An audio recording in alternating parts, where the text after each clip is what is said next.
Good morning, everyone, and welcome. I call this meeting of the NCUA Board to order. In addition to those joining us in the boardroom today, I want to note for the record that today's meeting is open to the public through a live webcast. Before we start our formal agenda today, I would like to begin by recognizing an anniversary. Today marks the third anniversary of the Vice Chairman joining the NCUA Board, and yesterday also marked his 50th birthday. Congratulations to you on both accounts. Additionally, I know that you want to give a shout out to a recent new charter, so the floor is yours. Yeah, no, thank you for mentioning it was December 14th, 2020. During COVID, I got sworn in with the mask on, hand on the Bible doing, But Todd, just to be clear here, Todd is not celebrating my 3 years here. He's celebrating the fact that I'm gone in a year and a half. But anyway, yes, anytime we get to talk about a new charter, that is a good meeting. Kentucky, want to give a shout out, Young Nonprofit Foundation, charitable organization focused on providing low-income Kentucky families with access to quality child care and education. And it's in a town which I did not know of, Shively, Kentucky. And like all of these things, if they were 100% happy with the current financial services marketplace, you wouldn't have gone and started your own credit union. So they determine if there's a need for that community to have another financial service provider. But I want to give a shout out to them and the work they're doing. It's a lot to do a credit union, but I also want to give a shout out to our staff because it's a lot of work to get one to the finish line to get an actual charter. So respect to our department, Cure, and good luck to these fine folks in Kentucky. Thank you. Thank you so much for those observations, and I certainly concur with the sentiments.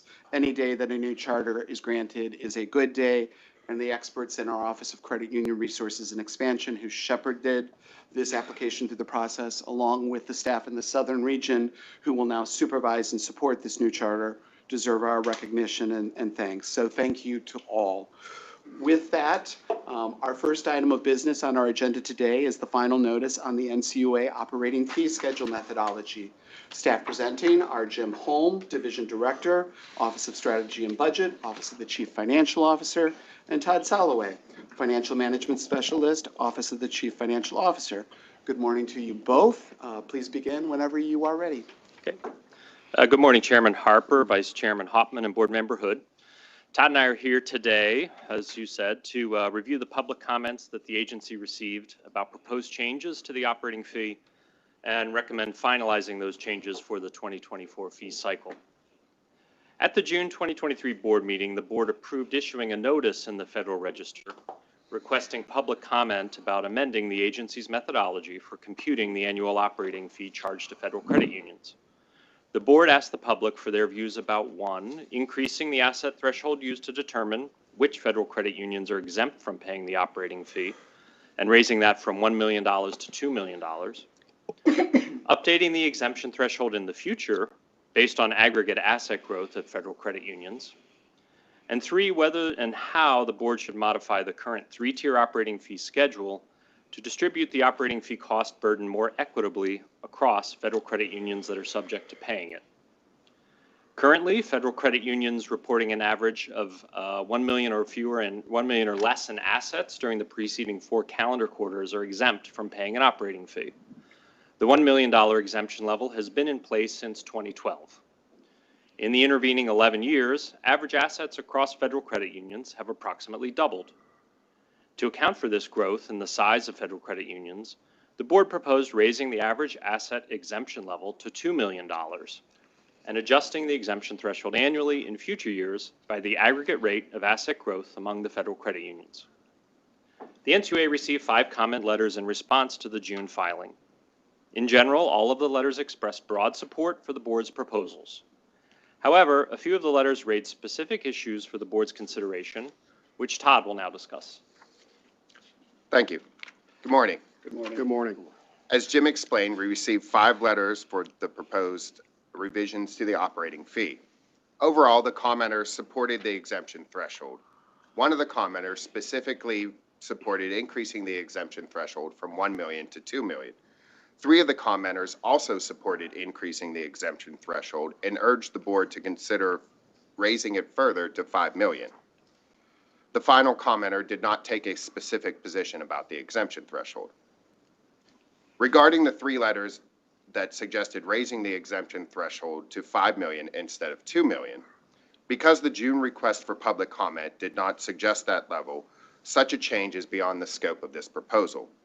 The board may want to consider such an alternative level in a future notice to the public. In addition to supporting a higher exemption level, 2 of those 3 letters suggested reducing the agency budget by the amount of the operating fee that would not be collected from federal credit unions newly exempt from paying it. These comments require some clarification. As you know, the agency's budget is first developed by determining the resources NCUA requires to carry out its responsibilities for a given year. After that, we calculate how to distribute those costs based on the board-approved overhead transfer rate and operating fee methodologies. Raising the exemption threshold from 1 million to 2 million only reallocates the share of the budget paid by federal credit unions and does not directly impact the resources necessary to fulfill the agency's statutory responsibilities. The board also asked the public for views about adjusting the exemption threshold in future years by the annual growth in federal credit unions' assets. This inflationary adjustment would be included in the operating fee calculation presented in the annual draft NCUA budget.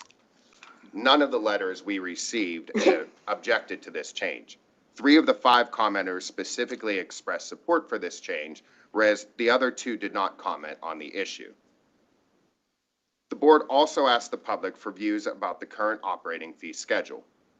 Under the current regressive 3-tier schedule, credit unions with a larger amount of total assets pay a lower marginal rate on those assets above the threshold levels in the lower tiers. Given the growth and consolidation in the credit union system, the board asked whether such an approach is an equitable method for allocating the operating fee. None of the letters that we received offered any specific recommendations about the operating fee tiers.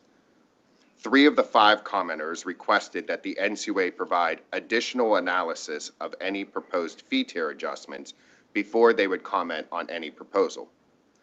The board can consider performing such an analysis in future requests for public comment about this issue. That concludes my summary of the letters we received in response to our June request for public comment. We did receive a handful of very specific comments concerning the operating fee calculation and the overhead transfer rate. We have responded to those technical comments in the draft notice before you. Jim will now briefly explain our next steps. Okay, thank you, Todd. So before the board today is a final notice about the operating fee methodology, which, if you approve it, would be published in the Federal Register.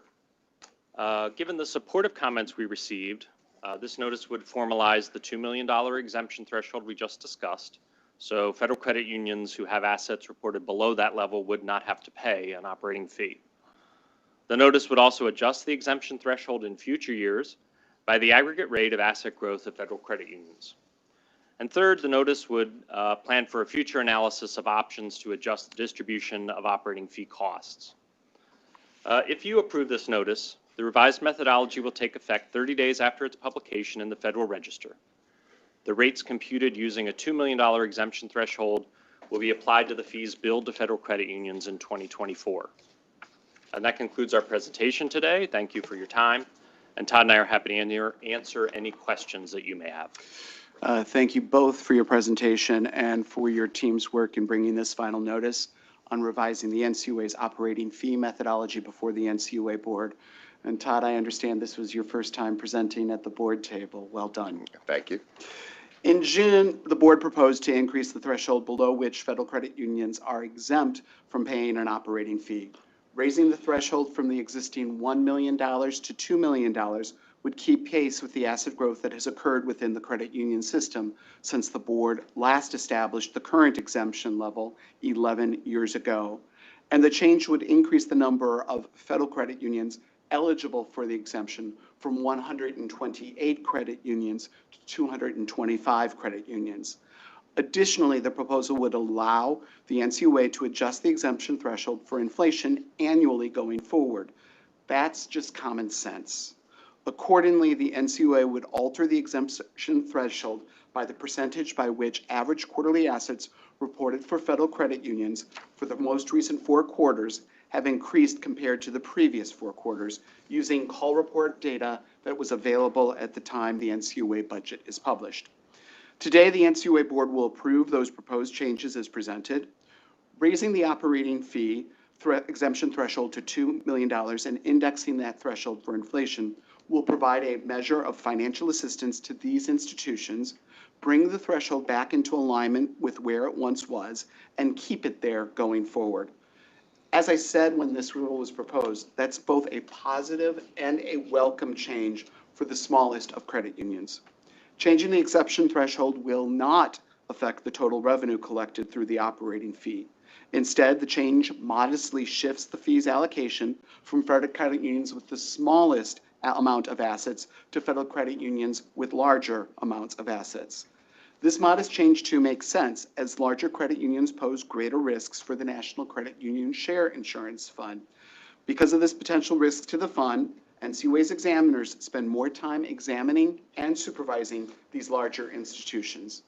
In sum, these changes to the operating fee methodology balance the resources needed by the NCUA to carry out its mission with ensuring equity across federal credit unions. Thank you again to both of you, Jim and Todd, for the work of you and your teams. I have no questions, and I now recognize the Vice Chairman. Thank you, sir. Thanks for Jim and Todd for your presentation. You're doing well so far for your first time. We're not done yet, though. Anyway, the change in methodology, doubles the number of exempt credit unions to 211, right? Used to be 100 or so. Raising up to 2 million assets, I think this is proper and welcome. The last time we adjusted the level was 2012. Since then, the assets have approximately doubled. And listen, going from a threshold of 1 million where you don't have to pay fees to NCUA to 2 million, it's appropriate. It might not be enough. I don't pretend to know the perfect number. These sorts of thresholds are arbitrary by definition. I support seeking comments from stakeholders on the possibility of perhaps raising it to 5 million. But again, it's arbitrary. If we'd raise it today to 1.9 or 2.3, it would still be good, right? I'm also grateful that the new methodology indexes the threshold based on the growth in federal credit union assets. To review, what was this all about? For a $1 million asset credit union, NCUA would get about $190 for that year. For $2 million, just double that, $380. To get that, we had to calculate how much their bill was, send it to the right person. The credit union now has an item on their to-do list. They have to pay the bill, and any bill you can pay can be late, which means we would have to follow up. We do all of that for a maximum of $380. Eliminating all that hassle means NCUA foregoes a maximum of $380. And as the chairman said, it doesn't actually affect the net revenue. And just to be clear, this all has precedent in other parts of government. For example, the IRS has standard deduction in which Treasury decides to forego revenue in return for eliminating work for both taxpayers and the IRS itself. Today, we are doing something similar. It's no secret that the regulatory burden and financial burden on small credit unions is disproportionate. For many of them, it's not an exaggeration to say it's a threat to their existence. I appreciate the exclusion of certain assets and computing the fees, step in the right direction, but we're interested in other things like this. Man, is the juice worth the squeeze? The effort, the paperwork, the mental to-do list you have to keep. It's not the small fee, it's all the small fees for multiple agencies, not just NCUA. It's not the one-page form, it's all the one-page forms. So I know today we're just talking about the methodology, but I just want to make sure we take every opportunity to reduce the paperwork burden. Got a question. How do credit unions find out what their operating fee will be? Yes, sir, I can answer that question. So the operating fee information is available in a number of places for the credit union. So sort of as a preview, we publish a schedule in the draft budget that includes, our rates. And so the credit unions can look at the draft budget and, kind of back into what their specific rate will be. But that, like you had said, takes some time and you have to get out the calculator and everything else. So once the final budget is passed and early in the next year, we will send a letter out to those credit unions that have to pay the fee that includes, all of the information about the rates, the final rates that the board has approved. Again, that requires them to do some work manually if they want to calculate their rate. But we also have an online calculator. And so credit unions can go there, type in their assets, which they should know, and that will, generate on the screen sort of here's how much your fee is going to be. And then finally, we send them an invoice, in the March timeframe. The fees are due in April, and so we give them about a 30-day notice with the invoice. Okay. What about the 100 credit unions next year that are now exempt that weren't, right? Do we tell them, you're good, you don't have to pay? I mean, normal people don't follow our meetings and know what our, Sure, threshold sure, is. sure. Uh, Oh, I thought and you might it be was a sitting big, there. it was like an Emmy award-winning show. we Yeah, got here, exactly. so, And, they know that every year, oh yeah, we got to send that bill to NCUA, and they were at 1.7, they do it every year, and now they're exempt, but they might not know that. And you've indexed it now, right? So Correct. next year, one at 2.05 is going to be exempt, and they don't realize Correct. that. Correct. We're not even going to have a meeting about it. It's Sure. just, index. Sure. Do we send them something that says, you're good, you don't have to pay, you're exempt? We don't have to calculate the number, obviously. Right. Hey, you're under 2 million, you're good. Do we tell them that? We do not. I think we So, should. okay. Well, we can certainly look into that. I mean, it would not be a hard thing to do because there are only a few hundred of these, and it's easy enough for us to inform them. Yeah, and we don't have to calculate anything. That's the point. Yeah. I'm yeah. saying, if you're somebody out there, 1.9 million, and you've been paying this every year, and it's part of your yearly schedule, like paying taxes is, and you're like, wait a second, we haven't gotten that bill? Don't we get that every year? It's not a big deal, right? I think we should tell them they're exempt. And the good news about your indexing methodology is the following years, it's only a handful each year. Right. So That's I think correct. To eliminate the worry of, wait, why didn't we get a bill? Are we in trouble? Did it go to the wrong place? What happened? I think we should say, you are good, Okay. right? Yep. And it's not that hard to do, right? That's fair. No. All right, back to Chairman Hubbard. Thank you. Do you want that on paper or electronically? I just want them to know. There you go. Very good. Thank you so much. Board Member Hood, you are now recognized. Great. Thank you, Mr. Chairman. And I also want to thank you two gentlemen for your presentation this morning. And Todd, you did a great job at the board table. And to you, Todd, it's great for your first time appearance with us as well. Thank you. To quote a Genesis song, Land of Confusion. You all, I am, though, absolutely delighted that as we are finalizing the changes of the operating fee schedule methodology today, as we are putting this now into a final rule, I'm just delighted that we could spend time together. As most of you are aware, the NCUA's operating budget is funded through two sources. A portion is paid through transfers from the National Credit Union Share Insurance Fund using the overhead transfer rate, and the rest is paid through operating fees collected directly from federal credit unions. The action before us today will raise the exemption for which a fee is not charged for federal credit unions from $1 million to $2 million. So that means that now a total of 211 federal credit unions will be exempt from this requirement to pay an operating fee to the NCUA, which is over a 70% increase from the number of exempted federal credit unions just last year. Instead of paying the operating fee, these small federal credit unions can now use those resources to continue focusing on the important role they play in providing needed financial services to underserved and minority communities. In my service, you all on the NCUA board, first as chairman and now as board member, I've made such common sense regulatory changes my top priority. And today's action is another positive step in providing relief to smaller credit unions. With that in mind, I do have just a few quick questions. Some of the public comments that came in on the proposed revisions to the operating fee methodology requested clarification that the changes we are approving today will not have an impact on the overhead transfer rate, which was mentioned, is the second source that funds the NCUA's operating budget. Since those two are separate and unique methodologies, can one of you please clarify that today's change would not directly result in a change to the OTR methodology? Sure, I can take that question. So that's correct. So changing the operating fee methodology will not have an impact on the overhead transfer rate. So the operating fee methodology is used to calculate and distribute the NCUA's budget that is related to supervisory and non-insurance related activities. Whereas the overhead transfer rate is separate from that methodology, and it's used to determine the portion of the budget that's related to insurance-related activities. So therefore, changes to the operating fee methodology, it won't change the overall collection of the operating fee. It just redistributes the cost amongst the federal credit unions that are paying the operating fee. Great, that's very helpful, so thank you for that clarification. And I'd like to note that I really do like the fact that we're also approving increasing and indexing the fee exemptions asset threshold in future years to the aggregate rate of growth in federal credit union assets. Can one of you please clarify that this is intended solely for positive asset growth and that it doesn't apply in the unlikely event that there is a decline in total assets in the federal credit union industry?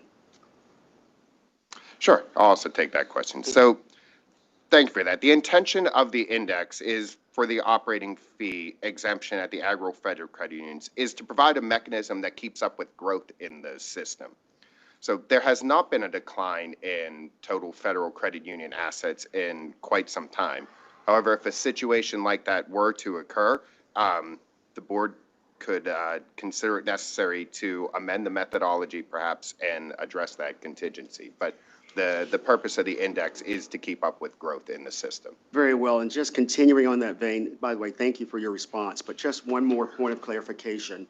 This calculation is based solely on federal credit union asset growth and not the industry as a whole, is that correct? That's correct. It's based on the federal credit union assets. Great, well, thank you. I have no further questions, and I will be gladly supporting today's final notice. I yield back my time, Mr. Chairman. Thank you so much, Board Member Hood. And while you were speaking, staff reminded me that we do a letter to credit unions each year on the operating fee, but we still, so that it covers everybody, but we can still do a separate sort of special So the letter. letter would say under 2 million is exempt. Yes. So somebody would have to, Read the letter. So let's just that say, is still useful. You'd say, oh, we're under 2 million. I just know if it was the government, yeah. I'd want someone to say, you're good, you're exempt Yeah, this year. and we Pencils can, down. and we can do that. I just wanted to But make the point that about is the letter to useful credit info. unions. Yeah. So, yeah, absolutely. Vice Chairman Hoffman, is there a motion?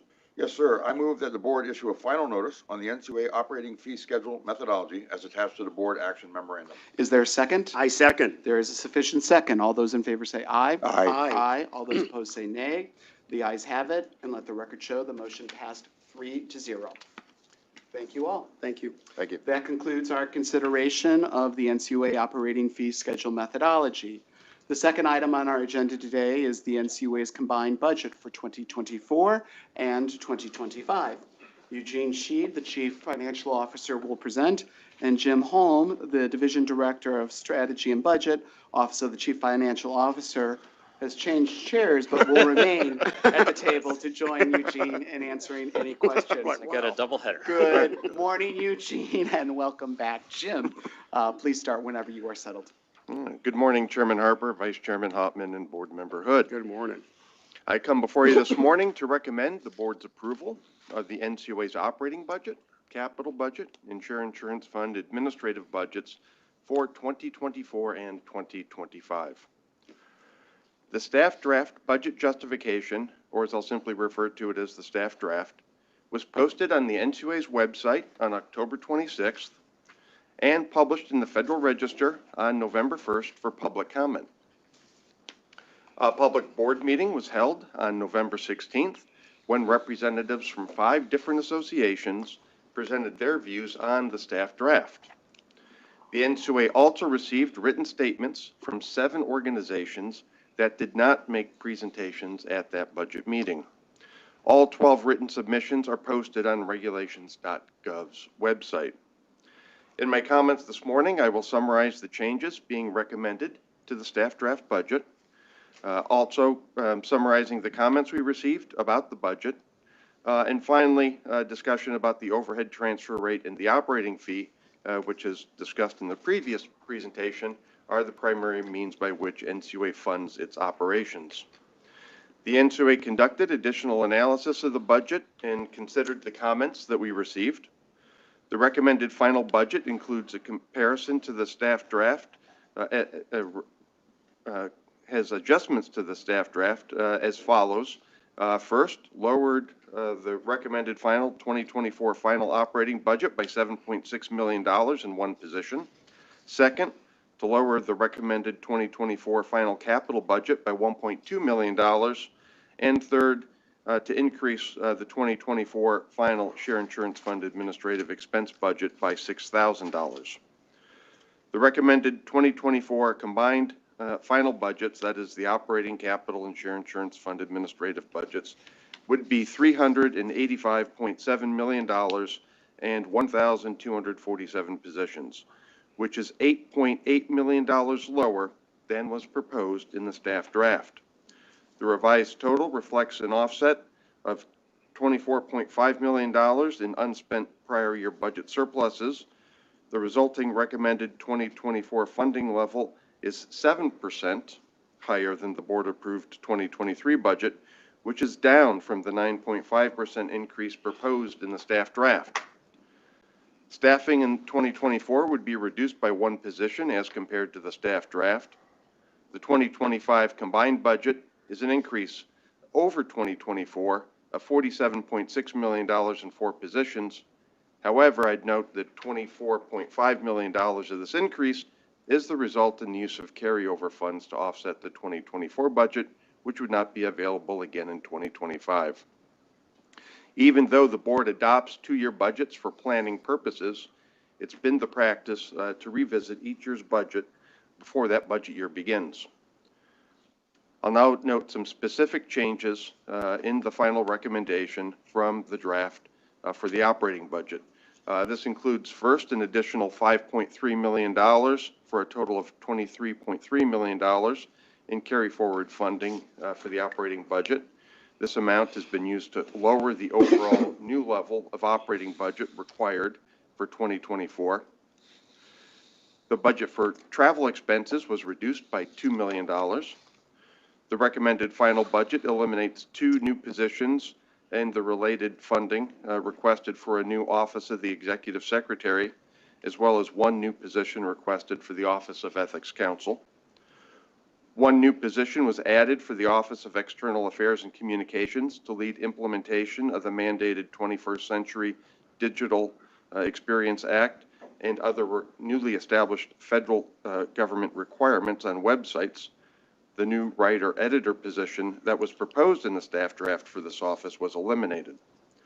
Funding for 1 position in the Office of Human Resources that is authorized within the NCUA staffing plan but currently unfunded was deferred to 2025, as was 1 new position for the Office of the Ombudsman. 1 new position was added to the Office of the Chief Information Officer to reflect information security management needs. The recommended final budget eliminates funding proposed for 1 position in the Chief Information Officer's budget that is authorized within the current staffing plan but unfunded. 4 additional examiner positions for a total of 9 when including the 5 that were proposed in the staff draft were added to the regions to reflect updates to the NCUA's examinations and supervision program needs in 2024, while some of the plan for specialist positions has been delayed. Additional budget amount totaling $0.1 million for 2024 net were added to several offices, primarily to revise the estimates of various contract support costs that were not available at the time the staff draft budget was published. The recommended final 2024 capital budget was approximately $1.2 million lower than proposed in the staff draft. After reviewing the status of certain capital projects, residual balances for completed capital projects were identified, and this can be used to lower the overall new budget required for 2024. The recommended final 2025 capital budget is unchanged from the staff draft. The recommended budgets for 2024 and 2025 for the Share Insurance Fund administrative expenses are higher than the staff draft by approximately $6,000 and $131,000 respectively due to re-estimated administrative expenses. Next, I'll summarize some of the comments that we received from the public. A more complete discussion of these comments is in the board action memorandum. Many of the general comments that we received relate to NCUA operations and program execution rather than the specific budgetary matters. The agency will provide these comments directly to the appropriate NCUA senior executives responsible for those relevant programs discussed.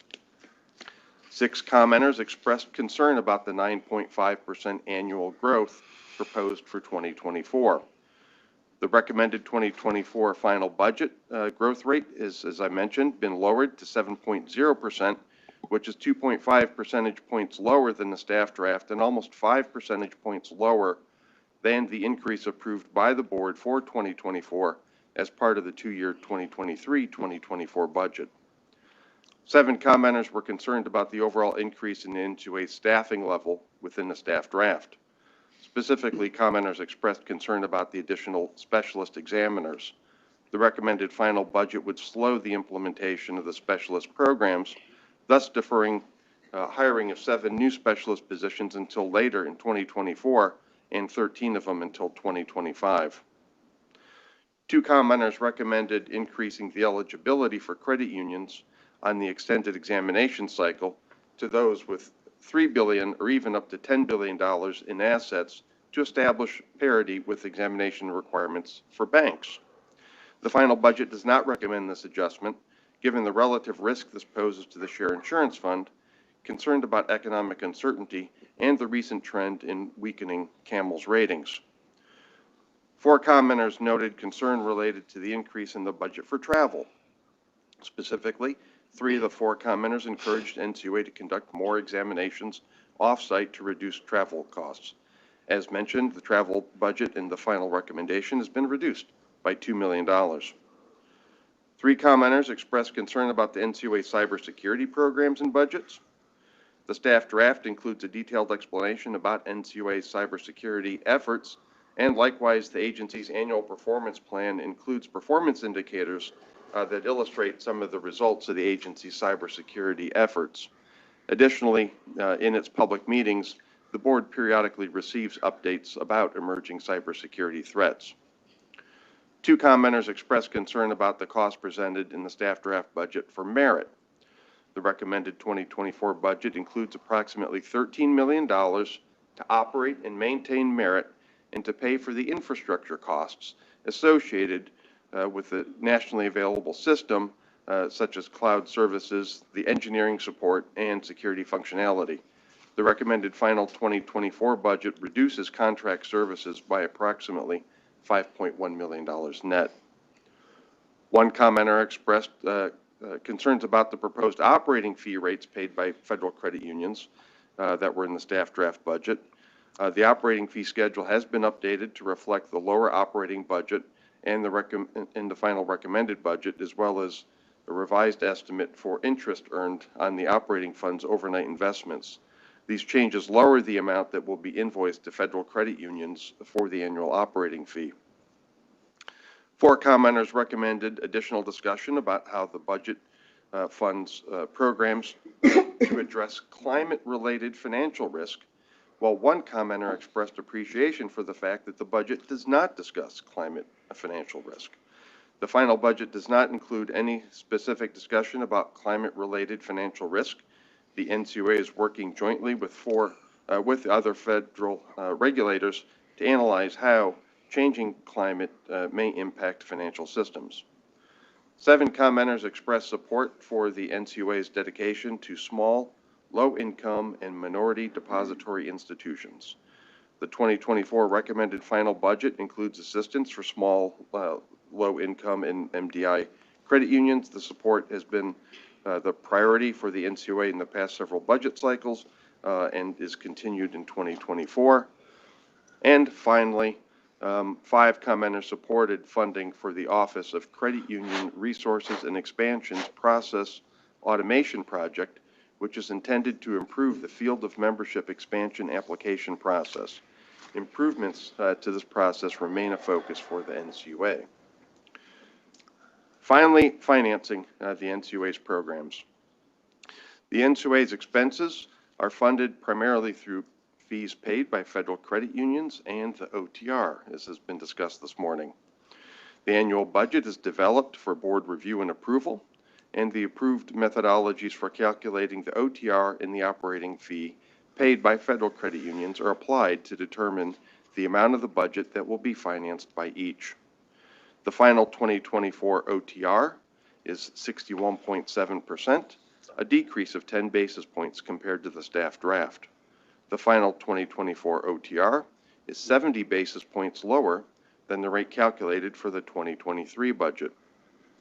The residual 38.3% of the 2024 budget will be collected through the operating fee billed to federal credit unions. The operating fee charged to federal credit unions in 2024 will increase by approximately 16.36% as compared to 2023, a 3.25 percentage point reduction from that estimated as in association with the staff draft. Consumer federal credit unions with assets equal to or less than $2 million will not be assessed the operating fee pursuant to the board's previous action. For the consumer federal credit unions with assets greater than $2 million, the NCUA establishes a three-tier scale to compute the operating fee charged, known as the assessment scale.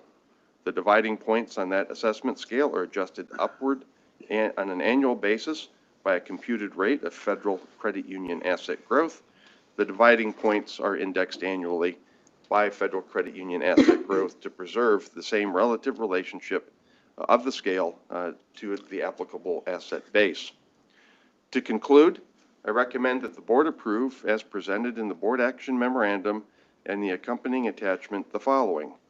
First, the 2024 operating budget of $374,494,000 and 1,247 positions, and the 2025 operating budget of $418 million, 439,000, and 1,251 positions. The 2024 capital budget of $6,089,000 and the 2025 capital budget of $10 million. The 2024 Share Insurance Fund administrative expense budget of $5,142,000 and the 2025 budget of $4,856,000.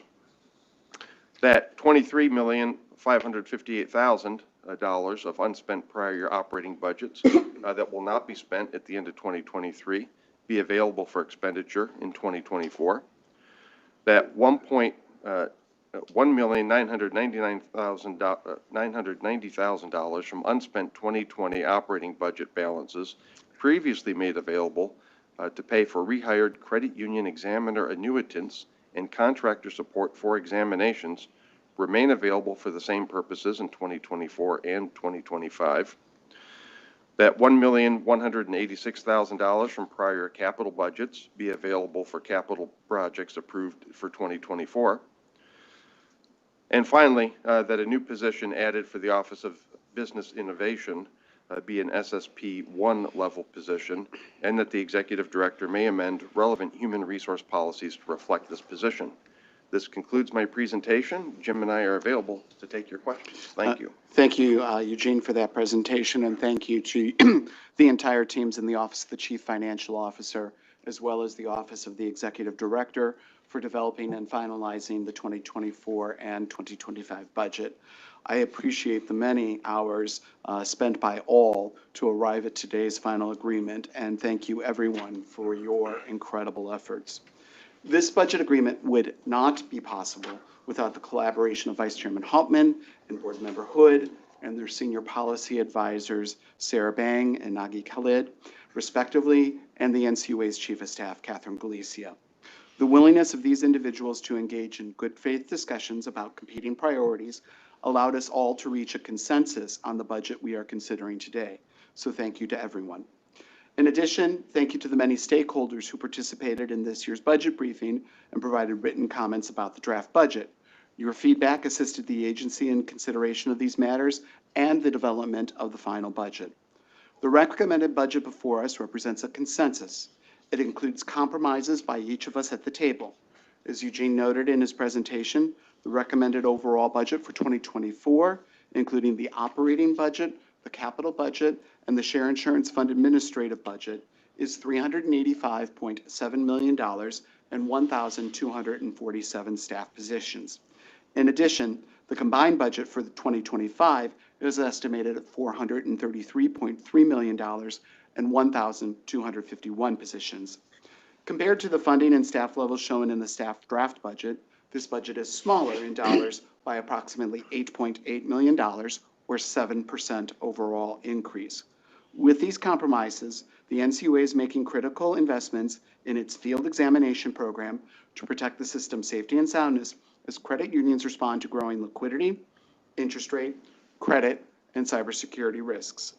Notably, field staff in the examination program within the regions and ones will increase by a net total of 13 staff positions.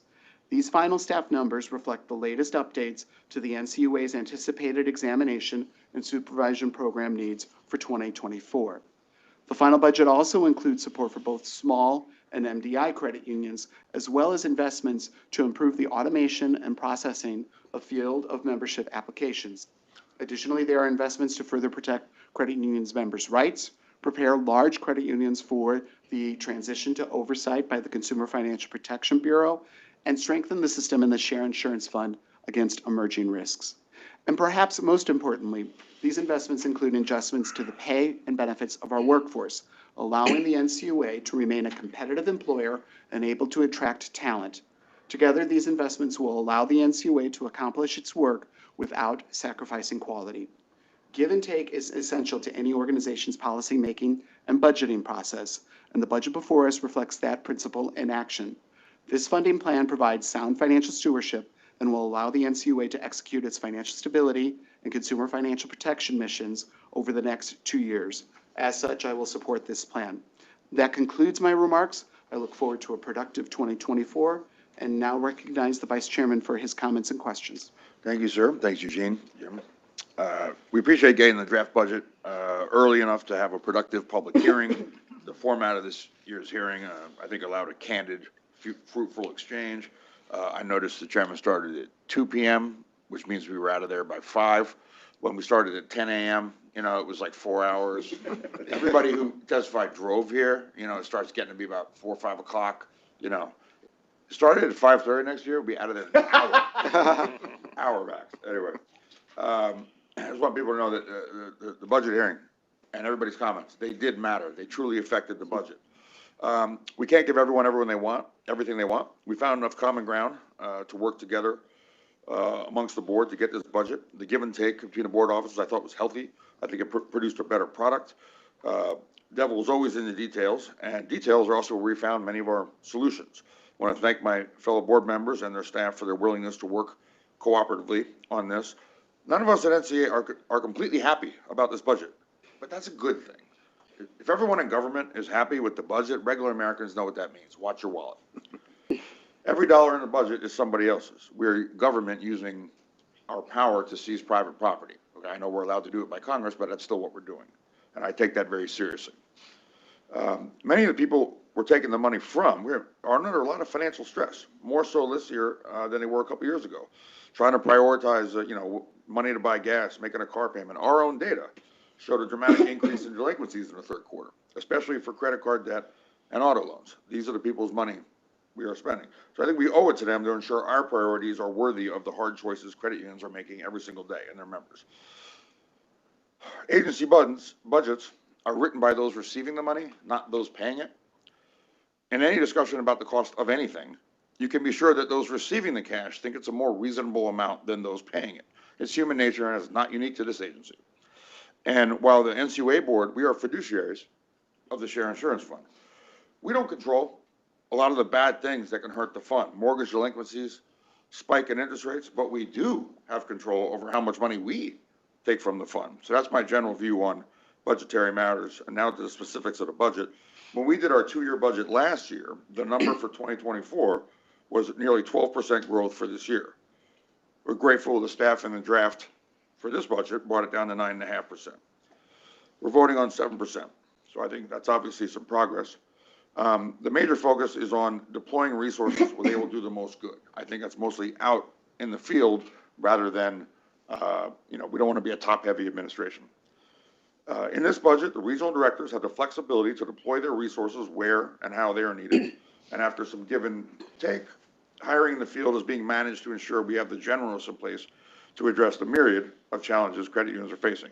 So the travel budget came down by $2 million, reflects some expectations for some exam work to be done off-site, but it also is in response to input from stakeholders. And as someone who believes that incentives affect behavior, I'm pleased that we will be increasing the time between examinations for well-run credit unions. While the NCUA will still complete examinations within the outer limits of the time in the existing policy, Camel 1 and Camel 2 credit unions will have the ability to earn, so to speak, up to 2 more months between exams. This extension frees up thousands of examiner hours, which will be better utilized at credit unions that truly need more attention. Today's budget includes assistance for small, low-income, and MDI credit unions. So support for small credit unions has been a priority of mine since my first day on the job. My fellow board members share this priority, and with good reason. Out of 4,700 credit unions, roughly 2,900 of them are under $100 million in assets. Small credit unions aren't a niche in the industry. They essentially are the industry. It's been a priority for the NCUA in past budget cycles to focus on those small ones, and it will continue to be a focus.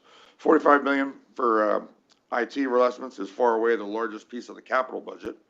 The size of our tech budget overall demands board oversight and better communication with stakeholders. A lot of people ask, what do you spend all this money on? Like they know these are important topics, but what do you spend all the money on? Complete transparency is not possible specifically for, like, say, cybersecurity. You don't broadcast exactly what you're doing and what tools you're using. But it shouldn't be a black box either. In the past few years, each board office at various meetings has recognized the need for more insights into the agency's tech investments, including merit, which I believe was considerably over budget and over time. I think we can agree that regular updates, an annual or biannual meeting, update at a board meeting would be appreciated by all parties. But we know that this agency's main assets are the people who work here. Salaries and benefits represent the majority of the agency's budget. I know that particularly Board Member Hood shares my belief that through attrition, we can keep or reduce headcount. I ask that we actively consider ways in which we can use attrition to utilize our human resources more effectively. To be clear, when I mention using attrition to our advantage, that doesn't even necessarily mean reduced headcount. It means when an employee leaves, we don't necessarily automatically reload that position. It's a way to possibly reallocate resources, including hiring in other areas. Credit union management does this all the time. So I want to thank staff. I want to thank you guys for your presentation, management at this agency, my fellow board members, and to the stakeholders who actually took the time to look through a giant budget and offer ways to improve it. A couple questions. We see the term overhire referenced in the budget. Can you just tell me what that means and how we pay for those positions? What is an overhire and how do we pay? Sure. Yeah, I can take that question, sir. And so an overhire position is the result of a board delegation. So the board delegates to the executive director the ability to manage within the total staffing level approved for the budget. So sort of as you suggested, there may be somebody who leaves NCUA. We don't need to immediately fill that position, but we have a need somewhere else.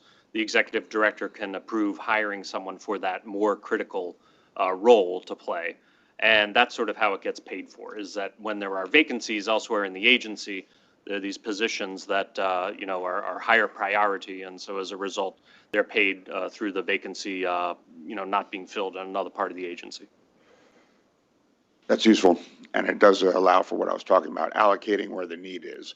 When somebody leaves and you don't just reload that exact same job, it doesn't mean they weren't valuable. I've had jobs where incredibly valuable people left, but resources are finite. So instead of just replacing that person exactly, because it's not even, you can't even always do that, we divvied up that person's job and then took the extra resources and used it elsewhere. Correct. Because budget, money, time are finite. I'll stop there. Back to Chairman. Thank you so much. Let me now turn to Board Member Hood. Great. Thank you, Mr. Chairman. And I certainly also want to thank all of our leaders and staff who have helped prepare today's final NCUA budget. And thank you, Eugene and Jim, for your presentation this morning.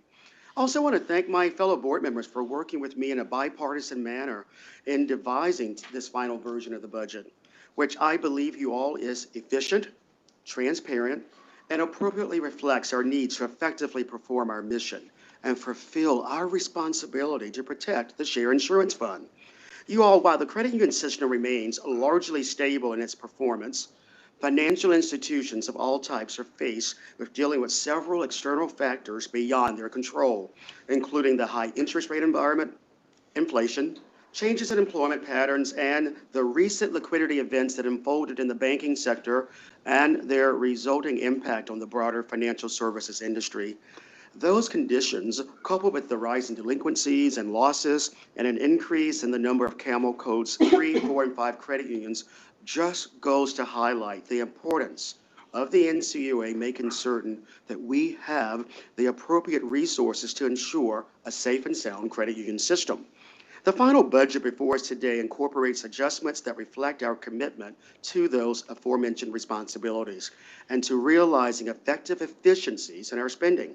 And I believe that this will certainly position the agency well to respond to the challenges before us and that lie ahead. With that in mind, I do have a few questions. The final budget before us today represents a 7% increase year over year, which I think is more reasonable than the 9.5% increase year over year that was initially proposed in the staff budget. A big part of the decrease was realizing a larger carryover in the 2024 budget. Can one of you please walk me through how we were able to find the additional $6.2 million we're using to offset the 2024 budget? Sure. Board Member Hood, I'll take that question. So after the staff draft budget was published, we continued to look at spending trends for 2023 and to refine where we thought the agency would end up with respect to spending in 2023 against the board-approved budget. As we did that, we realized there were a couple of areas where we thought spending would be lower. The first was in the area of travel.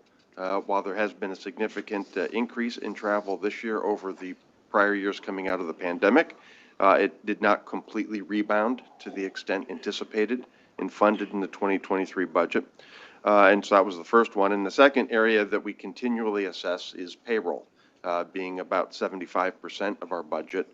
We're constantly monitoring the comings and goings of staff and how that impacts our payroll. And so looking at those areas, we're able to identify roughly $5 million that we thought was not going to be expended by December 31st of this year that could then be used to offset next year. And then the other area that we took a look at were capital projects. And so we went back through the list of capital projects, looking at projects that had largely been completed or that were sort of otherwise dormant and had excess funds remaining on them. And we identified roughly $1.2 million that we thought could safely be used to offset the 2024 capital projects and thus not have to collect additional new money in that amount. That concludes my answer. Great, thank you, Eugene, and I'm sure the industry appreciates that posture that we took. Another question, that is it more efficient for both the credit union industry and the NCUA to just apply the carryover to offset the upcoming year's budget instead of refunding the variance back to credit unions who paid an operating fee? Sure, thank you for that question and a chance to kind of elaborate on that. So I think in the end it works out the same either way. And by that either way, I mean the amount of funds that we need to collect as a part of the operating fee from federal credit unions. Whether you choose to use the surplus funds to offset lower the amount of budget that we'd be collecting for 2024, that then lowers the amount of fee that we need to collect. Alternatively, as you suggest, you could apply a credit or you said a refund, but what we've done in recent years, as you recall, when we've had some surplus cash, is to provide a credit and thus lower the bill that would be owed to us.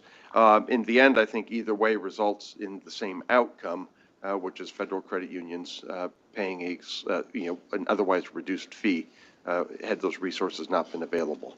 Very well, thank you. And Eugene, just lastly, some of the adjustments to the staff budget included delaying the consideration of some of the requested resources for future budget cycles.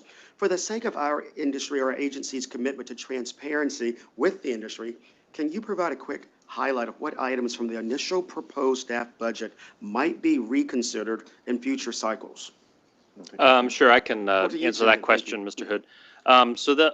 You're right. We had a few items that were proposed in the staff draft for 2024 that were deferred until 2025 or postponed until the board could reconsider, the proposals. And so a few of the one of the new offices that was proposed was removed, and that'll be reconsidered next year. And then we also deferred the plan to onboard new specialist examiners, including the new consumer financial protection specialists in the regions. Very well, thank you, Jim. That really helps. And I have no further questions, and I will be supporting today's budget. Thank you. Thank you so much. And I want to fine tune a question and answer. When we talk about the excess funds, we're offsetting that. It goes against both the operating fee and the overhead transfer rate, which are the two parts that fund the budget, correct? So it's not just federal credit unions, it's federally insured credit unions overall. Yep, so so you are correct in that. When we lower the budget, the OTR pays for a portion of it, the fees pay for a portion of it. So Right. it does impact both sides of the equation. Thank you. And no, I just wanted to make sure that I was understanding that correctly. And to both of your points, I know that when I occupied a position on the staff of the agency, when I had a vacancy, I didn't necessarily just hire it. I used it as an opportunity to reconsider what the office needs, where the workload was, where the demands were coming from, what were the new things that were out there. And certainly that is something that our executive director can stress with all of our executives to remind them of that fact. So, Board Member Hood, is there a motion? Yes, Mr. Chairman, I move that the board approve the NCUA 2024-2025 budget as detailed in the board action memorandum. Is there a second? I second the motion. There is a sufficient second. All those in favor say aye. Aye. Aye. All those opposed say nay. The ayes have it, and let the record show the motion passes 3-0. Thank you, everyone. That concludes our discussion of the NCUA's combined 2024 and 2025 budget. The third item of business on our agenda is a request for comment on the NCUA operating transfer rate methodology. Staff presenting are Kelly Lay, Director, Office of Examination Insurance, and David Blanchard, Risk Management Division Director, Office of Examination and Insurance. Good morning, David. Good morning, Kelly. Please begin whenever you are ready. Good morning, Chairman Harper, Vice Chairman Hopman, and Board Member Hood. David and I are here today to recommend the NCUA Board approve issuing a notice in the Federal Register requesting public comment on the agency's existing overhead transfer rate methodology, referred to as the OTR. I will turn it over to David now for the presentation. Thank you, Kelly. So we've used the existing OTR methodology each year since it was adopted by the NCUA Board in 2017. At that time, the NCUA Board committed to requesting public comment on the OTR methodology every 3 years, and when there's any proposed changes to one or more of the principles associated with the methodology. We do not propose any changes to the current methodology. The request for comment provides visual clarity via charts and graphs to provide additional transparency to the forward principles and the OTR methodology. The request for comment also provides further detail and clarity on the OTR methodology based on historical comments received. The NCUA also asked for comment about the procedure for reviewing the OTR methodology. Currently, the NCUA reviews the methodology as a separate topic in the Federal Register every 3 years. However, NCUA is interested in comments about including the review of the OTR methodology as part of the 3-year regulatory review.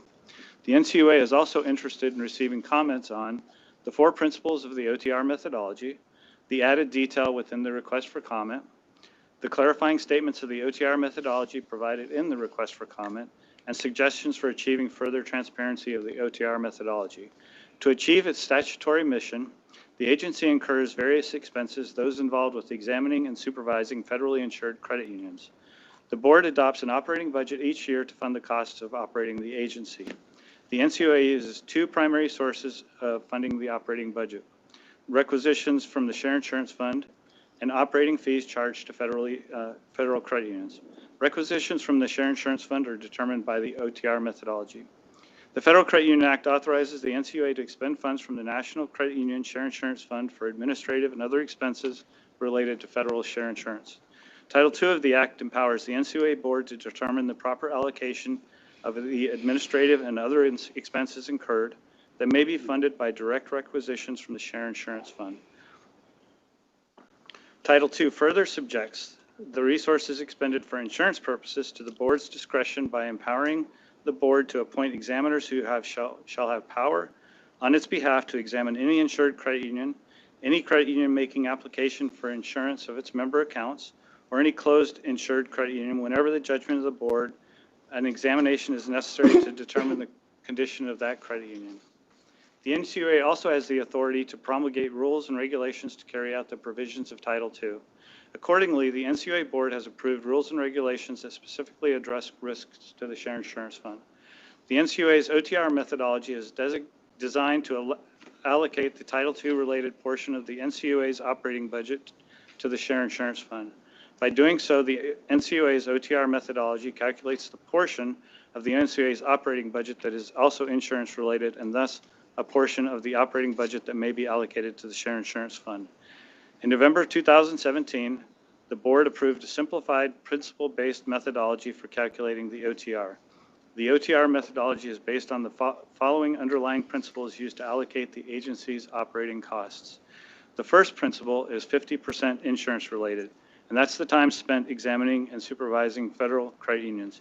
In this request for comment, we clarified NCUA's role as regulator versus an insurer. The second principle is 100% insurance related. This is the time and cost the NCUA spent supervising or evaluating the risks posed by federally insured credit unions, state chartered credit unions, or other entities NCUA does not charter or regulate, and for instance, third-party vendors and credit union service organizations. We also clarified NCUA's use of state supervisory authorities because they have primary oversight. The third principle is 0% insurance related. We emphasize some offices provide a small amount of insurance related activity. The fourth principle is 100% insurance related. This is the time and cost related to the NCUA's role in administering federal share insurance and the Share Insurance Fund. We provided clarity on the allocation factors used by the offices and their role in supporting the exam program. The OTR calculation consists of 3 steps. Step 1 is the workload program, which reflects the time necessary to examine and supervise federally insured credit unions, along with the related activities, and therefore the level of field staff needed to implement the exam program. Applying the first 3 principles to the workload budget results in a composite rate that reflects the portions of the agency's overall time spent on insurance-related program activities. Step 2 is the annual budget. The annual budget represents the cost of the activities associated with achieving the strategic goals of the objectives set forth in the NCUA's strategic plan. The annual budget is based on agency priorities and initiatives that drive results and resources needs and allocations. Since the agency achieves its primary mission through the examination and supervision program, the composite rate calculated in Step 1 is the primary allocation used in Step 2. The workload budget composite rate is applied to the operating budgets for the examination and supervision program offices to calculate the insurance-related costs of the offices conducting field work, and that's currently the regions and ones. A few other agency offices have roles that are distinct enough to warrant their own allocation factors. The 4 principles are applied to these respective offices' activities to develop each office's allocation factor. These offices are Asset Management and Assistance Center, Office of Consumer Financial Protection, and Credit Union Resources and Expansion. The allocation factors are then applied to each of the respective offices' operating budgets to determine their insurance-related needs. Step 3 is the OTR calculation itself. The OTR is calculated by dividing the total insurance-related costs, which are those costs associated with the examination and supervision program and the various office allocations, divided by the NCUA's total annual operating budget. This principle-based OTR methodology has streamlined the process for calculating the OTR. It's reduced administrative costs and resources. It is fair and equitable, and has provided consistency in the calculated OTR each year. To remind the board and the public, this request for comment requests particular comments on the 4 principles of the OTR methodology, the added detail within the request for comment, the clarifying statements on the OTR methodology provided in the request for comment, suggestions for achieving further transparency of the OTR methodology, and adding this 3-year review to the 3-year regulatory review. That concludes our presentation. We'll be happy to answer any questions you might have. Thank you both for your presentation on the request for comment on the methodology the NCUA uses to calculate the overhead transfer rate, or OTR for short. I also want to thank the entire team in the Office of Examination and Insurance for their work in developing this request for comment that the NCUA board is considering today. Calculating the OTR based on everything that David just said is complicated. It's certainly something that you don't learn in college, and it's a classic Goldilocks-style dilemma. Adjust it too low, and federal credit unions must pay a greater portion of the agency's budget. Calculate it too high, and the funding could fall disproportionately on state chartered credit unions and insufficiently reflect the contribution of state supervisory agencies. Therefore, it's incumbent upon the NCUA to get it just right. It's for those very reasons that the OTR methodology has, at times, become a controversial subject over the years as the NCUA has worked to find the correct balance. As Kelly and David stated, the NCUA uses a principle-based methodology for calculating the OTR that has been in place since 2017. The methodology places different risk weights on the many activities to assist in calculating the final OTR each year. Some are fully related to the insurance fund, and some are only partially related. Today's request for comment would clarify the NCUA's 4 principles for calculating the OTR and the various cost allocations associated with the calculation. And the notice does not contemplate any substantive changes to the existing process. The notice provides interested stakeholders with graphs illustrating the principles to provide further transparency and understanding. The request for comment also asks for input on whether the NCUA should continue to seek comment through the Federal Register on this methodology, or alternatively, add the methodology to the NCUA's longstanding annual review of 1/3 of its regulations. The methodology itself is not open for comment, and this notice is limited to providing additional clarity to stakeholders, as was noted by our presenters. Still, this request for comment provides important transparency on this mechanism for the funding the agency's operations. It's a worthy effort, and I will support it. I encourage all interested stakeholders, including federal and state chartered credit unions, as well as state regulators, to provide their feedback. That concludes my remarks, and I'll now recognize the Vice Chairman. Yep. Thank you, Dave and Kelly, for your presentation. So what we're doing, the board is requesting comment on the method we use to determine the overhead transfer rate. The OTR is applied to the operating budget to determine the portion of the budget that will be funded from the Share Insurance Fund. Over the years, the board has worked to increase the transparency of this methodology, and there's been improvements. Today, the board is providing additional detail on the methodology to improve clarity and understanding. One reason we're here today is because shortly after the Share Insurance Fund was founded in 1970, the Government Accountability Office audit recommended NCUA adopt a method of allocating costs between the operating fund and the Share Insurance Fund. So starting in 1973, there are a variety of methods used to determine the allocation of costs. A comprehensive methodology for calculating the OTR was adopted by the board 20 years ago, 2003. That methodology stayed the same until 2017. And after seeking comment back then, a new one was adopted in November 2017. Despite greater transparency, there's still some confusion out there regarding the OTR methodology. There's been much concern regarding the cost distribution of the OTR. When considering both the operating fee and the OTR, federal credit unions account for 69% of NCUA's budget, and the state charters were 31% of the budget. State charters are not responsible for paying the full amount of the OTR, which is where some of the confusion might lie. This request for comment is intended to address industry interest regarding transparency and understanding the allocation of insurance-related expenses among the different charter types. I encourage stakeholders to take the opportunity to provide input. We welcome comments on all aspects of the OTR methodology, including the frequency of the notices requesting comment. We're also interested if there's an alternative out there. I just have one question. For stakeholders who take the time to provide us input, can you just review the timing and the plan for NCUA to reply to those? Thank you, Vice Chairman, for the question. I'll take that one. So commenters will have 60 days from the time the request for comment is published in the Federal Register to provide their comments. After that, we will review those comments, summarize them, and then again publish or respond to those comments and publish those in the Federal Register. I would estimate that'd probably be around June 2024 by the time that process is complete. And then at the direction of the board, we'll consider those adjustments and those comments for the 2025 OTR calculation. Thank you. When will the process start? So today's December 14th. You can't comment today. When would it, ballpark, when would this start? Typically, it takes about 5 or so days to get published in the Federal Register. So sometime, late next week, you can submit a comment. Yes. Starting around then. and then you've got 60 60 days. days. And then we get back, so we'll wrap it up in June. All right, Correct. thank you, Dr. Yep. Chairman. Continuing on a theme of earlier, thanks for the reminder that our first OTR started in 1973, the year you were born. I think it's fair to say that both have improved. Oh, so it's not that old then? Both have improved. Both have improved with time, is my point.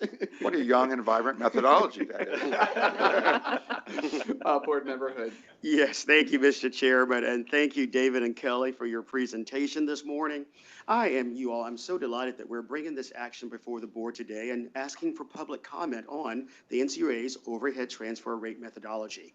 We, as an agency, previously committed to improving transparency and to providing for more stakeholder involvement in our budget approval and funding process. Today's effort further demonstrates that we take this commitment very seriously.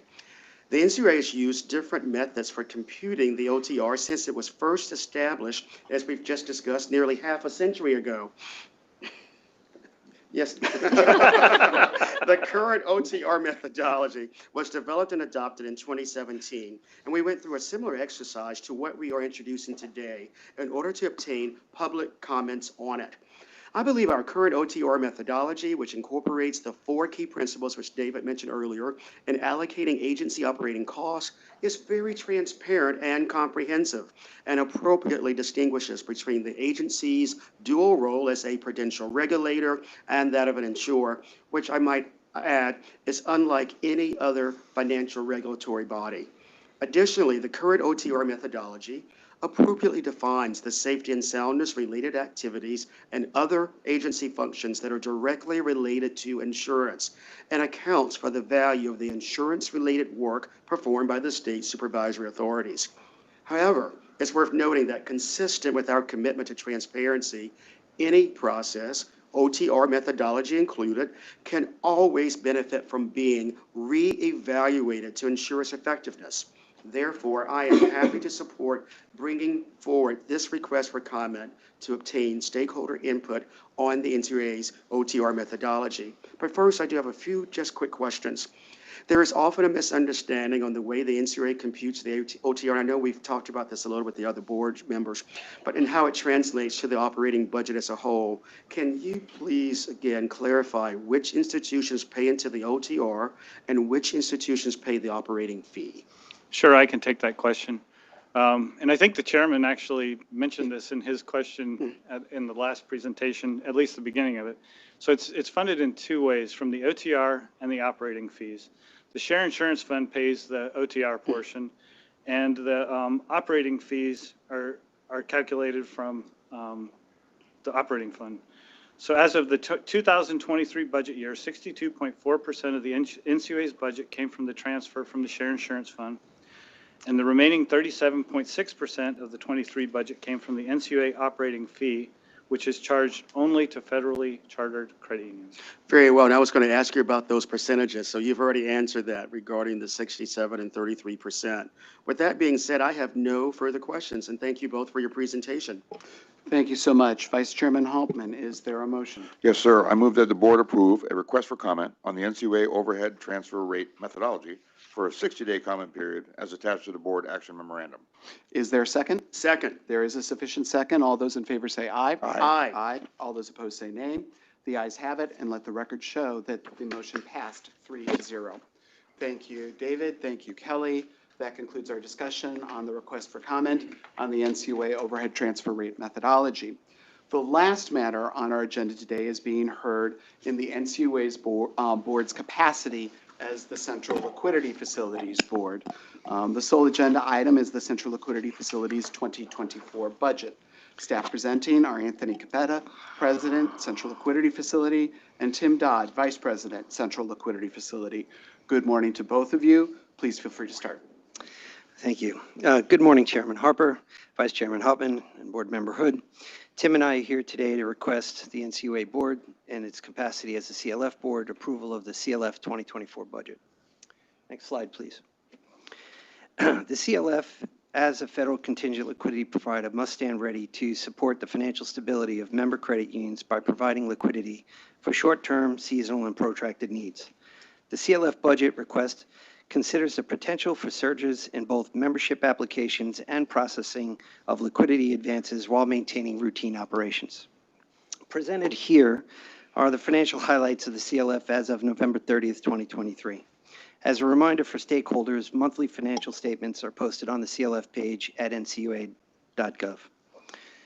The CLF has 402 regular members and 11 corporate correspondents. Total assets are $892 million, and those assets have produced a year-to-date net income after dividend of $1.1 million. Year-to-date operating expenses are $1.9 million. Retained earnings are $41 million and provide a base for borrowing, support risks inherent in operations, including credit and interest rate risks, and support the cost of operations. Third quarter 2023 dividend rate was 4.62% or $9.3 million, and total dividends and interest paid to CLF members so far this year was $26.2 million.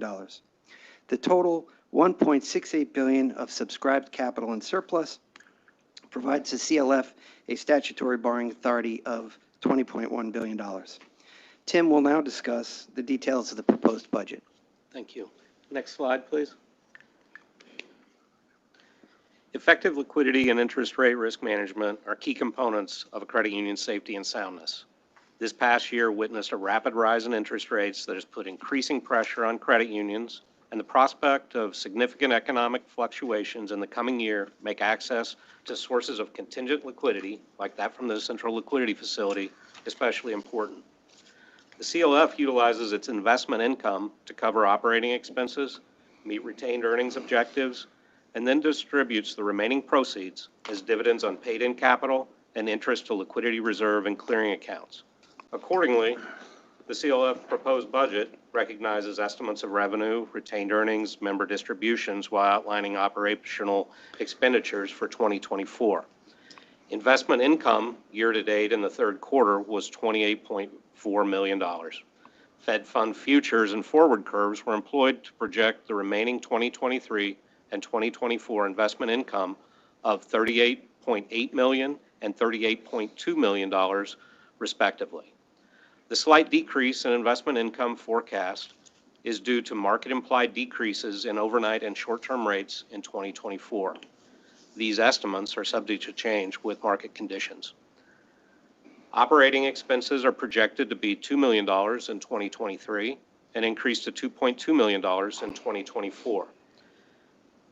Dividend and interest distributions to CLF members are anticipated to be $35.6 million in 2023 and decrease to $34 million in 2024. Since the CLF's investment income is the source for funding member dividends, the level of dividend distributions is subject to changes in investment portfolio performance. In 2024, the CLF plans to increase retained earnings by $2 million as the growth of CLF membership requires additional reserves to absorb any unexpected costs or losses and provide a source of revenue for operations. This increase is expected to result in cumulative retained earnings of $43.2 million in 2024. Next slide, please. The proposed CLF budget represents the estimated annual needs for 2024 of $2.2 million. Total pay and benefits increased by 3% in 2024 to $1.7 million, which makes up 78% of the CLF's annual budget. The budget reflects merit and locality pay increases in accordance with NCUA's collective bargaining agreement, as well as other employer contributions, including health insurance and retirement. The total authorized staffing level of 5 positions is expected to remain the same for 2024. Total non-pay and other expenses are proposed at $494,000, which is a decrease of 14% from prior year expectations. A major contributor to the decrease was a successful 2023 completion of the CLF's electronic statement automation program. Due to the contingent nature of the CLF function, the contract services budget reflects expenses that may or may not be incurred in 2024, which are directly related to the extent of increased CLF activities, such as significant increases in CLF membership or processing of loan applications. Moderate increases of CLF activity are expected to be supported by existing staff and budgeted contracted services. However, a large increase in activity could exceed the capacity of the existing CLF staff, resulting in the need for obtaining additional contracted services. We note that in the future, the CLF commits to providing a 2-year budget to align with the NCUA budget process. I will now turn it back to Anthony to discuss 2024 planned activities. Thank you, Tim. Next slide, please. In 2024, we in the CLF will continue to monitor liquidity conditions at the credit union and system levels, continue our efforts to support, grow, and strengthen the CLF membership, and provide a federal source of contingent liquidity to member credit unions when needed. The CLF will explore avenues to increase access to emergency liquidity, including our continued advocacy for enhancements to Title III of the Federal Credit Union Act, which would restore the agent member provisions to allow corporate credit unions as agents of the CLF to purchase capital stock for a subset of their credit unions they serve. We will continue our outreach and communications with stakeholders, including other federal agencies, NCUA and state examiners, corporate credit unions, the credit union leagues and associations. We will also continue to pursue efficiencies and automations through efforts of existing staff members and available contracted services. Specifically in 2024, the CLF will progress in further leveraging data sources to more easily report on CLF members, including potential members, providing improved visibility and assessments related to both opportunities and risks. Continued employment of business intelligence platforms to support current operations, enhanced membership and liquidity dashboard reporting, and bolstered investment management tools and reporting. That concludes our briefing, and we'll be happy to answer your questions, any questions you may have. Thank you. Thank you, Anthony, and thank you, Tim, for your presentation and the work of your team in bringing this request to fund the Central Liquidity Facility, or CLF for short, in 2024 before the NCUA board. And Tim, I understand you are a first-time presenter, long-time listener. You did a great job. Thank you. The NCUA board, in its statutory capacity as the CLF's executive body, must approve the CLF's budget. In prior years, the CLF's expenditures were accounted for in the NCUA's operating budget. However, this request for approval of the CLF budget reflects the NCUA board's recent decision, begun by then Chairman Hood, to strengthen the overall independence of the CLF. In doing so, we separated the CLF budget from the NCUA operating budget. As Anthony noted, the requested 2024 CLF budget is just a hair under $2.2 million. And as Tim noted, the CLF pays for itself. It does not impact the agency's combined budget. The proposed budget is additionally reasonable and proportional to the needs of the CLF. Moreover, the financial spending plan prepares for potential contingencies should demand for liquidity advances rapidly rise in the next 12 months. As such, I will support this staff draft budget recommendation. In the current economic environment of higher interest rates and heightened liquidity risks for credit unions, including several with more than $1 billion in assets, the role of the Central Liquidity Facility as a liquidity backstop has assumed even greater importance. There's an age-old axiom: there's strength in numbers. That's especially true here, because the more members the CLF has, the more effective it becomes as a liquidity facility. Over the last 11 months, thanks to the hard work of the CLF staff, we have added 52 new members. In addition to these new credit union members, the addition of these new credit union members has increased the capacity of the total capacity of the fund to $20.1 billion. That's welcome news, considering that we had a $10 billion contraction that occurred late last year when the temporary statutory enhancements expired. And I want to emphasize this to all who are here today and who are listening. The facility is working as it should. In fact, the CLF recently made an advance to a member credit union to address liquidity needs. The fund exists to address the seasonal, the short-term, and the projected long-term needs of credit unions who are members. And we will emphasize with our examiners that use of the CLF is not necessarily a problematic issue. It means that the credit union is working to manage its liquidity. While the facility is growing in its capacity and is achieving its intended purpose, the congressional restoration of the recently expired CLF statutory enhancements, like the agent membership provisions for corporate credit unions to serve a subset of their members as agents to the CLF, would serve the system well. That's why the NCUA board continues to call upon Congress to reinstate these provisions, which the Congressional Budget Office has scored at no cost to the taxpayer. And such legislation would better enable the CLF to serve as a shock absorber for future liquidity events within the credit union system. Even so, and especially now, the CLF remains a beneficial tool. Access to the CLF or another federal liquidity backstop should be part of any credit union's broader liquidity risk management plans for a variety of contingencies, not merely during times of crisis. The industry must also always prepare for a rainy day, and the CLF is an effective way to do so. Again, I will support this budget. That concludes my remarks, and I now recognize the Vice Chairman.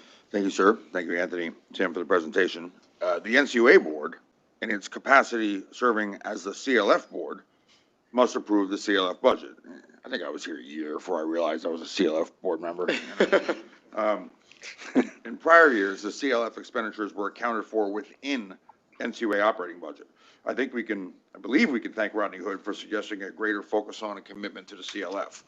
There's going to come a day when the CLF is essential to credit union survival, much as it was 15 years ago in the financial crisis. Today's discussion reflects the board decision to elevate the importance and awareness of the CLF by fully separating it into a distinct entity with its own president and staff. Prior to this, the CLF had a part-time president that had other responsibilities within the agency. The 2023 budget reflected the addition of dedicated full-time CLF staff. As you just noted, the 2024 budget is $2.2 million and represents a decrease of $2 million. It's only 35 grand, but it's 35 grand from the 2023 budget. It's always nice to see budgets that are respectful of those paying the bills. We continue to suggest that Congress consider reauthorizing the agent membership issue in the Federal Credit Union Act so that corporate credit unions are again able to join the CLF on behalf of a subset of their members. To review, prior to the CARES Act, the CLF had like 270 members, 270 credit unions out of then 5,000 credit unions were members. But then with the CARES Act, through those provisions, it grew to basically 4,000. That allowed the vast majority of credit unions to access the CLF for emergency liquidity. And then the provisions expired, membership fell, and it's now fell down to 350. And I know you guys have done a good job of jacking that up this year. So we're now at what? 402. Okay, and we have a goal for this time next year to be, I think you said 10% of the credit unions, call it 470. Sure. Is that achievable? Yes. Okay. By the way, of those credit unions that lost access, over 90% had assets under 250 million.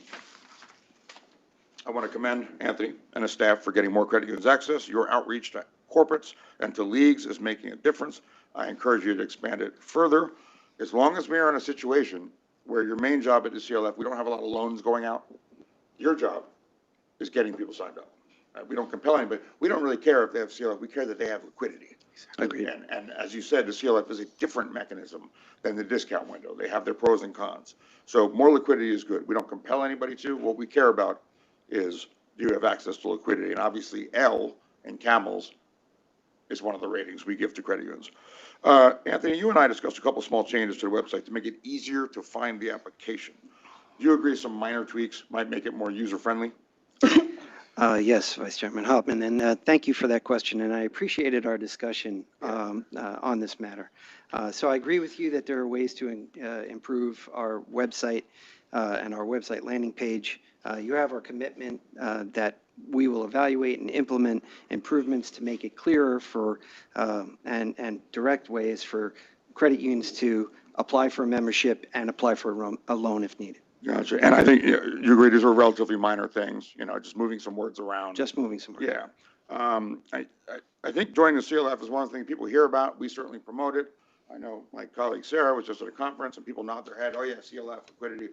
And I want to stress that it's actually not that difficult to sign up. And I think we all have experiences in life where there's something you've been putting off and you're putting off, and you finally do it, and you're like, wait, that was not that hard. Why did I put it off? Okay. It's easy to find. The mechanics matter because people have other things to do. Okay. Slide, please. NCUA CLF. Just Google it. Literally, the first result brings it to the page. I've also experimented. You could do CLF space NCUA. First page, boom, there it is. All you have to do. You don't have to remember anything. Just NCUA CLF or CLF NCUA. Boom, there it is. Next slide, please. So when you click on that link, the first result, you get this page, okay? And this is what we were talking about. What you need is here, but I don't think it's that clear. You read this thing, liquidity facility, regular membership is open. Please see operating circular 20-03 for more info. Turns out that's the application. I went to this page and I was looking for application here, you know why Jeff Bezos has the largest yacht in the world? Because he makes it very easy to give money to Amazon. You can buy stuff accidentally. That's how user-friendly their site is. I went through, was looking for the application, I didn't realize it. And then I opened that thing up, and it's a 22-page PDF, says info about the CLF. Turns out on page 11, if you scroll down, you'd see the application start. So when I talk about small things, literally leave everything the same. Maybe move that up to the top, but instead of saying operating circular 20-03, I know we're the federal government, I know we have to label these things, but nobody knows what that means. I would say applications here. For example, tell me about operating circular 20-04. Right? No, nobody knows anybody. Just put application here, okay, right there. And I think the quicker, the easier it is, more it gets done. This is it. It's 11-page application. That's all you have to do. And that's what you find there. It is not all that difficult. So whether a credit union joins the CLF or gets another emergency liquidity source, the time to get that arranged is before things go south. If we could predict a liquidity crisis, it wouldn't be called a crisis. Question here, Anthony, you have called your team a high-touch operation, meaning credit union executives can speak with actual humans to help with both the application and when they need to borrow money. Is that right? Yes, and thank you for that question. The CLF monitors and maintains a facility email and phone line for purposes of answering questions, meeting the needs of our existing CLF members as well as prospective members. Additionally, Tim and I are always available for meetings with credit union management teams and others who support their interests to walk them through the key program attributes and answer any questions they may have, which we do quite frequently. Can we go back to slide 2, please? You mentioned you got an email address and a phone number. Sorry, do you mind if I have the slides back? Oh, there we go. Sorry. Yeah, down there at the bottom, right there. CLF mail at NCUA.gov. I tested that. I sent an email, and you got back to me in 19 minutes, so I tested that. That phone number, okay, let's do it right now. All right? This is the phone number. You have reached the Central Liquidity Facility of the National Credit Union Administration. Okay, and then it goes to hold music, all right? What is happening during that hold music? So you're also correct. The facility's email comes to a general mailbox that we all monitor. And also the phone goes to all 5 CLF staff members. And then one who's available will. You have a phone tree, and then the last one is your actual cell. Yes. Is your cell. That's the last thing in the phone tree. One, I think we talked about this, a couple words there. It says, welcome to NCUA's facility. And then you hear music. I mean, it sounds like hold music. You'd probably stay on hold. Could it say, please wait while we get you a CLF agent? Yes. Also, based on your recommendation, we have placed in a request already to improve that message to help clarify that callers should remain on the line and that they're being directed to a CLF member. Yeah, and I like the CLF agent, meaning this is not one of those bureaucracies, press 3, and you're on the phone, representative, it's not one of those. You're going to speak to an actual human if it's normal hours and calling that. So a couple words after that, please wait. It's like, welcome you. Thank you for calling United Airlines reservations. Please wait while we find the next available agent. That tells you that it infers a human is going to be on, and that's what that music means. Yes. So a couple words there, and we're good. back to Chairman Harper, I'm done. One of the things I so deeply appreciate about you is your common sense as well as your authenticity. Completely agree with you. May I add one request, Please, though? please. On that slide 2 that you had open there, it said open to all credit unions. Could we just be a little more clear and just say federal credit unions, federally insured state charter credit unions, and this is the unique thing about the CLF as opposed to many of the NCUA's programs, privately insured credit unions, so that they can see that as well. Yes, that's correct, and we will do that. Great. Board Member Hood. Great, thank you, Mr. Chairman, and thank you, Anthony and Tim, for joining us. It's still morning, so good. Thank you, and also thank you for your briefing on the CLF budget. And Tim, great job as a newcomer here to the board table. We all know the CLF is an important tool for credit unions to use strategically and help support the industry's financial stability by providing member credit unions with a balance sheet management tool that helps them meet their liquidity needs. This means that it serves as a resource to allow member credit unions the ability to continue focusing on what they do best, and that is supporting their members by providing consumer and mortgage loans, encouraging savings, and providing financial services and access to their local communities and members. As many of you know, as the chairman and the vice chairman both mentioned, I've been a strong supporter of the Central Liquidity Facility and have advocated for the NCUA to recognize it as its own individual entity and with its own president. And Anthony, I'm so glad you answered the call to serve as that first CLF president. Thank you. And I'm glad that we accomplished a lot of those activities with my fellow board members. So again, I want to thank them for taking my vision and bringing it all to fruition. And I'm delighted as well that the next vital step of discussing and voting on the CLF budget as an independent item is something that we're going to be doing today. I do have a few questions. I certainly am glad that we have exceeded the 400 credit union membership mark. And you've talked about your bold goals for growing to around 470 by the time the board meets next year. How will you go about that? Is there a marketing plan, outreach? Are there speaking engagements? How do you really achieve this bold goal that you've just announced? Yes, thank you for the question. Based on Chairman Harper's point, last time I presented to the board, I believe in October, on the CLF in general, we had come up with a communication and outreach plan, and we target kind of had a twofold approach internally, working with all of the examiners to be able to, because they're the interface with the credit unions, to not require them, but encourage them that it is a source of liquidity should they need it.